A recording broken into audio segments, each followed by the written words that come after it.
RTE's €62 million redundancy plan explained, key details you must know. In a significant move, RT is rolling out a voluntary redundancy plan backed by over €60 million in state funding, but there's a catch: the broadcaster must meet specific annual targets to reduce its workforce. This initiative, which opened to staff recently, is part of a broader strategy to streamline operations and cut costs amid ongoing financial challenges. The government has allocated €15 million for this year to kickstart the voluntary redundancy program, but RT will need to secure approval for an additional €47 million in taxpayer funding in the years to come. This funding is contingent on the broadcaster successfully reducing its headcount by 400 employees, a target that has been clearly communicated by Minister for Media Patrick O'Donovan and Minister for Public Expenditure Jack Chambers. They have made it clear that if RT fails to meet this year's targets, future funding will be at risk. Insiders suggest that around 100 positions may need to be cut this year alone. In a message to staff, RTES Director General, Kevin Backhurst, emphasized the importance of this initiative, warning that the terms offered this year might not be available in the future. While we have the green light for a voluntary exit program this year, any future program could be less financially advantageous, he stated. To qualify for the redundancy scheme, employees must have at least 2 years of service. The payout structure is tiered. Those with 2 to 5 years will receive 4 weeks pay for each year of service, 5 to 10 years will get 5 weeks, and those with over 10 years will be entitled to 6 weeks per year.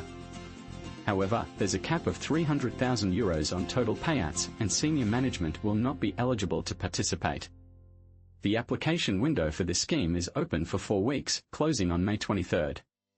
It includes options for voluntary severance for employees under 55 and voluntary early retirement for those aged 55 and older. Backhurst noted that applications will only be approved if there's a solid business case, confirming that the role can be eliminated or that equivalent savings can be achieved through other means. Once approved, employees will be facilitated to leave RT as soon as possible during 2025. However, the broadcaster retains the right to accept or reject applications, with a one-step internal appeal process available. To ensure transparency and accountability, the government has mandated the establishment of a steering group to oversee the redundancy program, which will include independent oversight. All decisions will undergo a formal review process, including board-level scrutiny. Backhurst is expected to hold a briefing for all staff to discuss the details of the scheme, which is seen as a crucial step in RTES efforts to regain financial stability following the fallout from controversies surrounding payments to former host Ryan Tubridy and other spending issues. Last year, the government approved a substantial 3-year funding plan of €725 million for RT, which requires the broadcaster to make significant savings, including workforce reductions, in the coming years. Senior government officials have reiterated that the funding approved for this year is not a guarantee for the future. It hinges entirely on RT meeting its headcount reduction targets this year.